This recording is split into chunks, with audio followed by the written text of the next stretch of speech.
Hello, friends. As you know, I am not here today. I am at a district training in Farmington. I wish I was with you.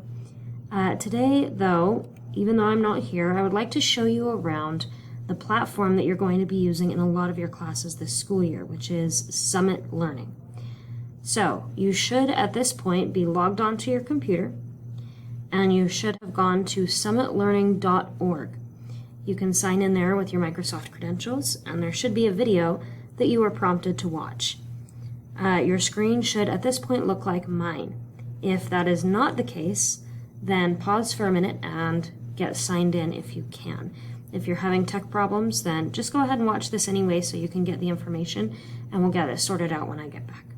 So, this is Summit. The first page that you will end up on when you log in is this one, the announcements page.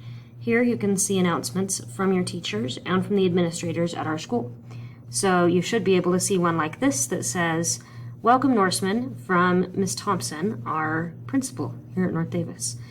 "We are excited for everyone this week to get a laptop and charging cord checked out to them. Please take a moment to make sure you know how to navigate Canvas and Summit." Well, that's why we're here. So let me show you around some of these tabs over on your left-hand side. First of all, we're going to skip this one here, skip your week. First, we're going to come to your year. It's got this kind of, these 4 lines here, this stack of pancakes, okay?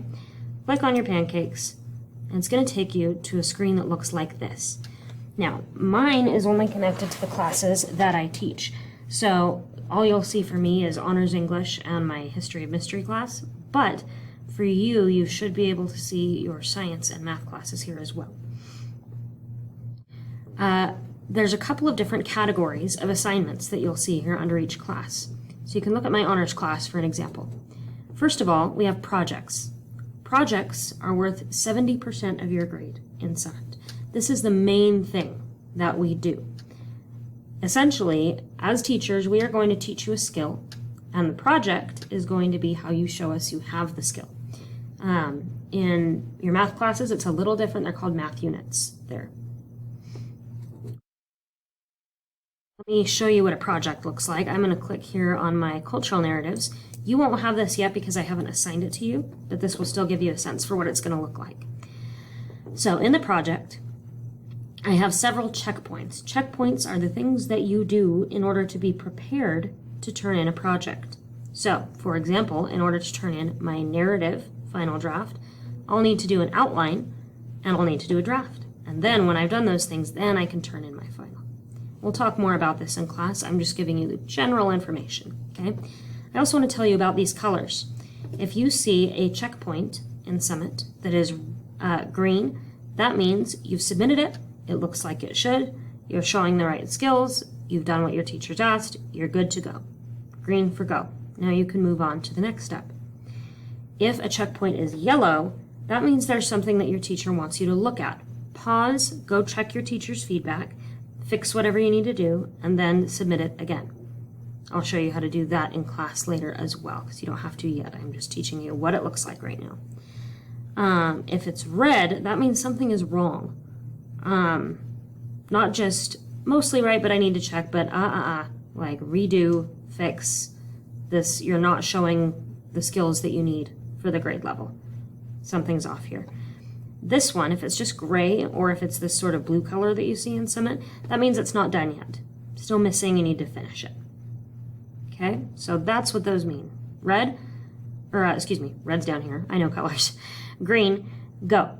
You're good, move on to the next step. Yellow, pause. You're almost there, but there's something you need to fix and correct to get it all the way there. Red, stop. Something's up. Okay, those are checkpoints. The ones down here with the stars on them are the final product. That's the project that you're turning in. So once you've done the steps up here, then you'll be ready to turn it in as a final. And when you do that, then your teacher can give you a grade for it. Okay, so that's what projects looks like. Let's come back to those pancakes, to that year view. You also have power focus areas. Power focus areas are basically quizzes. You'll learn the material in it, and then you'll have to pass it with 8 out of 10 correct. Some classes, you can just go ahead and take those whenever. In English, we ask you to wait until we get there as a class so that I can teach you some of that material, or whoever your English teacher is. can teach you some of that material and make sure that you have the skills that you need to pass. Now, additional focus areas, power focus areas are 25% of your grade. So technically you could pass a class if you didn't do any of these and you got 100% on all your projects, but you'd only get a C at best if you got 100% on all your projects. Your additional focus areas, these are basically extra credit. These are 5% of your grade. We don't cover these usually in class, but they are really helpful things to know, and they go along with the power focus areas and with what we learn in class.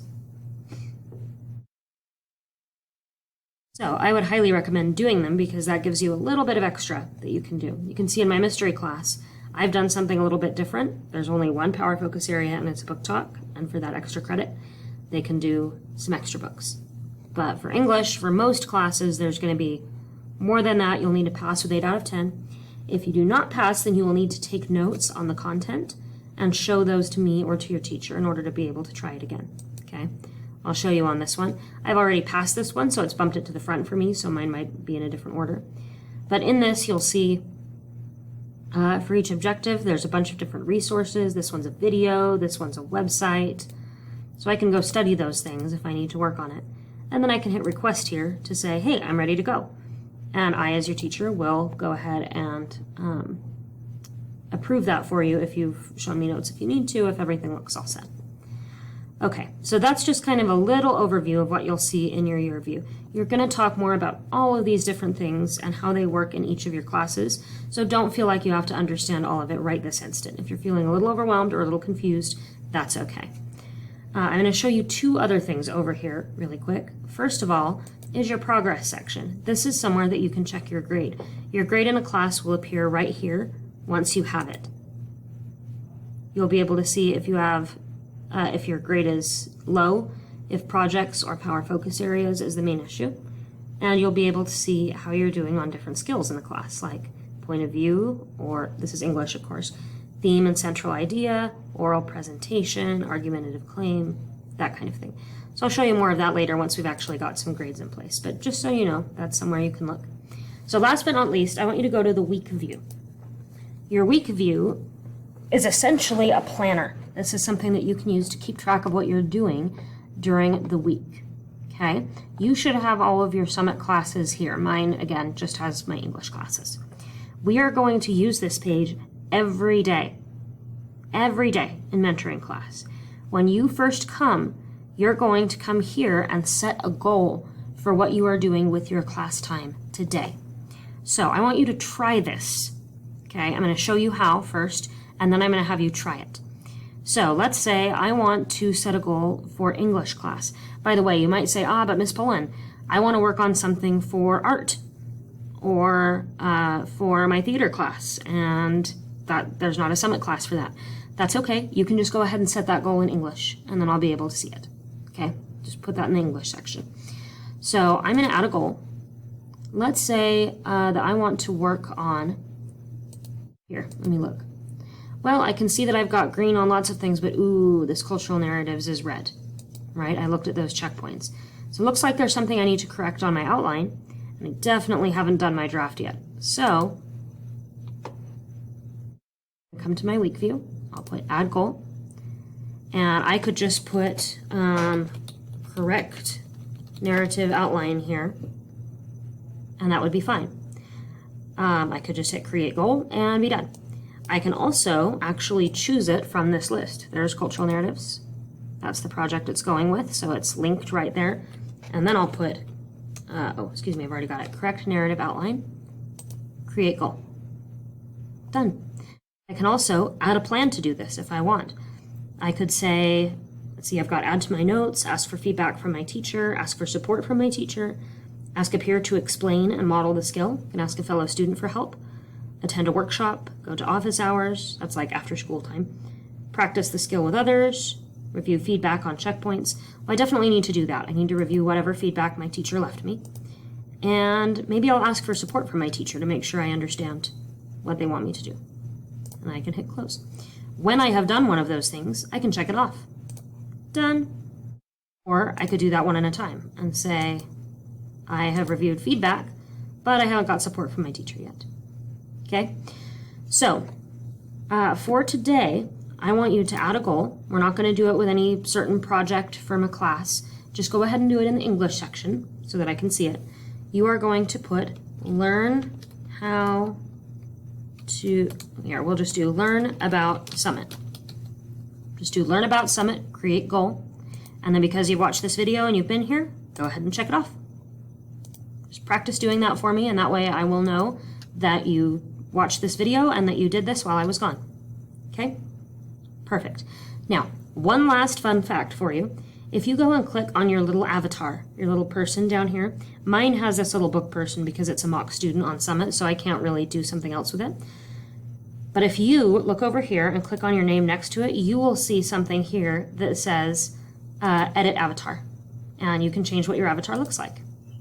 Here, I'll show you what that looks like on mine, on my teacher end.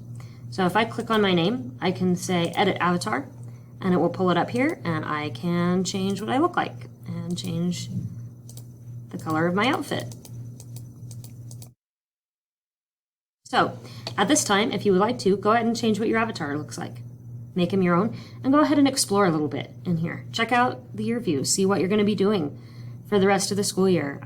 Go on your week view and try setting a goal like I asked. And you are also welcome to check out some of the other stuff that you have available to you. You've got college here. There's kind of some different resources here about college prep. There's learning strategies and rubrics as well. So just feel free to click around and check things out for a couple of minutes. Again, if you're having tech trouble or if you have any questions or concerns, I will be back tomorrow and can address those at that time. Okay, have a wonderful day. Remember, how we treat subs, like gold, better than me. I want to hear absolutely excellent things. I will see you tomorrow.